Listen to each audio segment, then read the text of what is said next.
cepat datangnya, cepat hilangnya gitu. Oh, oke. Kalau yang kronis tuh dia lama.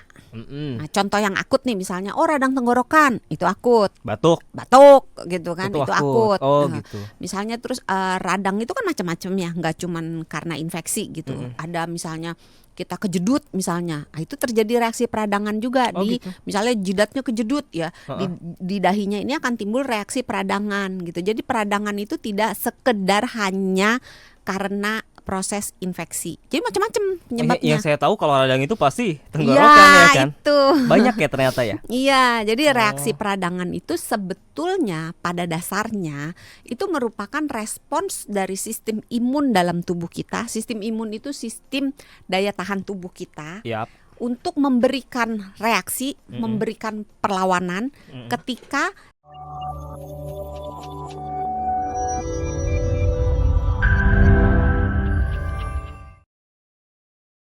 Jangan sakit. iya, Bener. sehat. Apalagi sekarang kan musim pancaroba. Iya. Dari bulan Januari disebutnya pancaroba. Pancaroba mulu gitu. Kemarau basah. Kemarau. Oh, gitu istilahnya. Iya, sekarang itu kemarau tapi basah. Makanya namanya kemarau basah gitu. Jadi kan. kemarau atau basah. Iya, sedih tapi gembira. Sedih tapi gembira. Tapi kalau udah musim kayak gini tuh penyakit yang paling umum tuh radang biasanya, Dok. Iya, betul. Iya sih.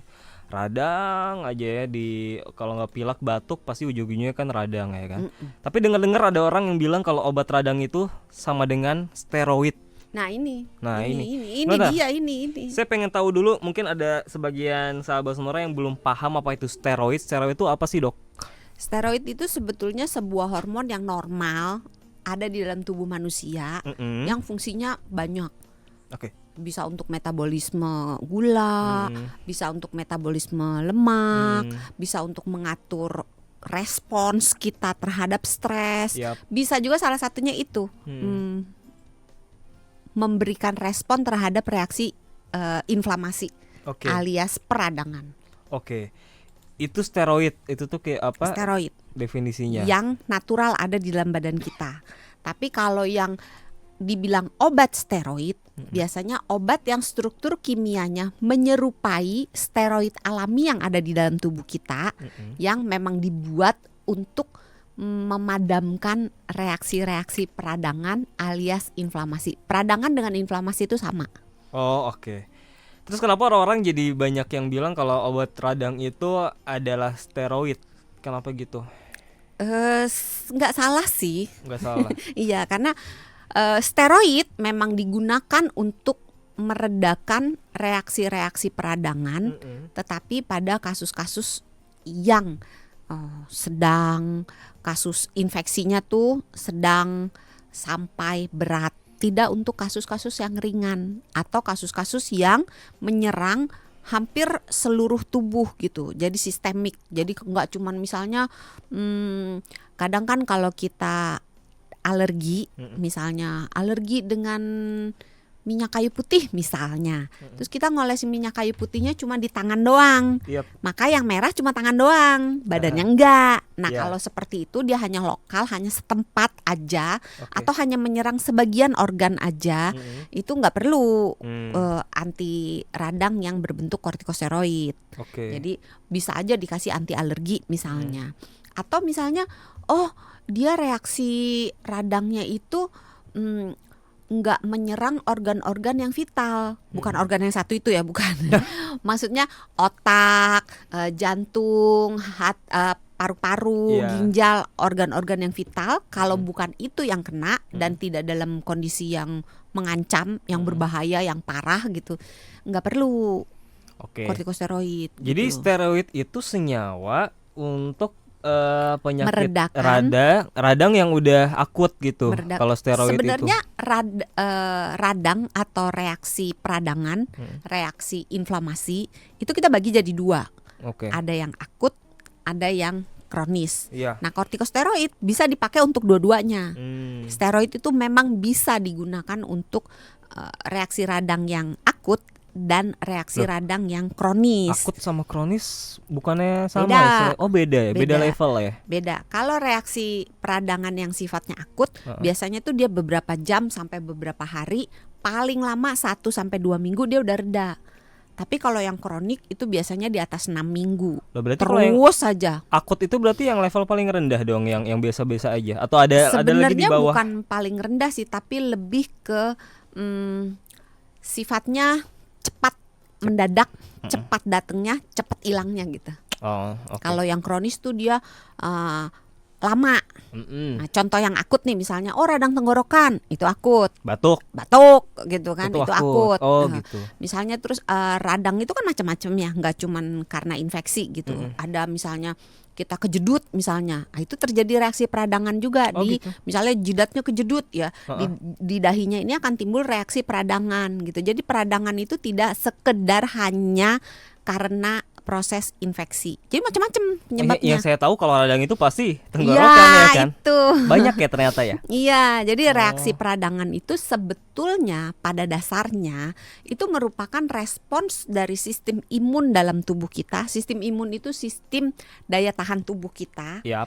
untuk memberikan reaksi, memberikan perlawanan ketika tubuh merasakan ada sesuatu yang mengancam, yang akan mengancam keberlangsungan dan kesehatan dari si orangnya gitu. Oke. Itu reaksi imun yang sebenarnya. Jadi nggak cuman infeksi doang gitu. Enggak, infeksi aja bisa virus, bisa bakteri, bisa jamur, bisa parasit, bisa juga nggak cuman dari infeksi, bisa juga misalnya kita kena matahari misalnya terlalu lama, terus kan kadang-kadang suka kebakar tuh kulitnya, itu juga timbul reaksi peradangan.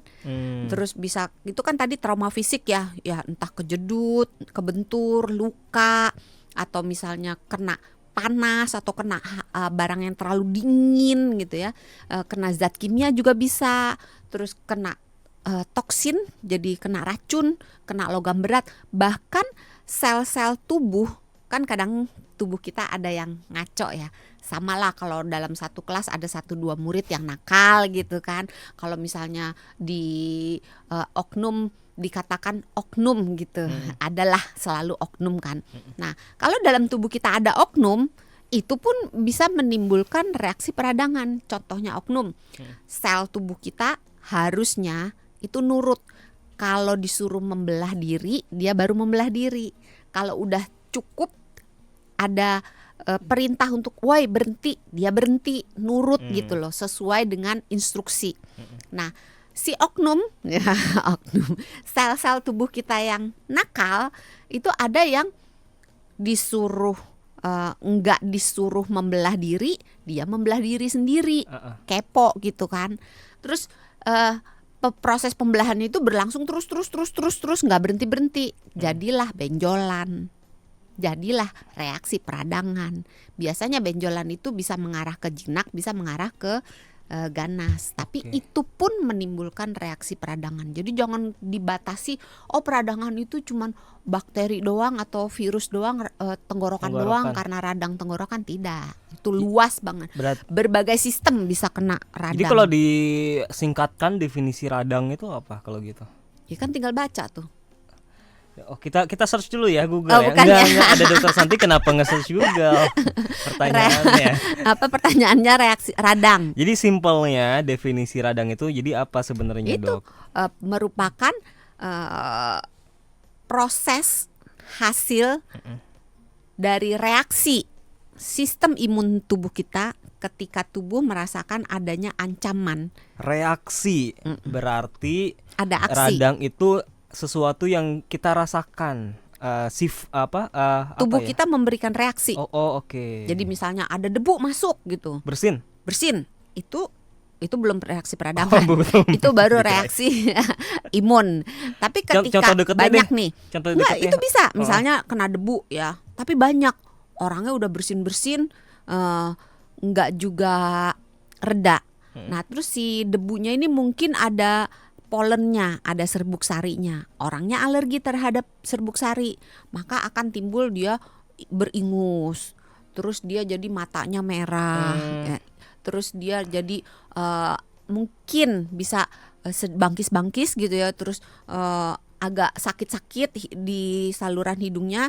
terus rasa gatel hidungnya, matanya gatel, panas, berair. Nah, itu merupakan juga salah satu bisa merupakan reaksi radang. Atau di debunya itu mungkin ada virusnya.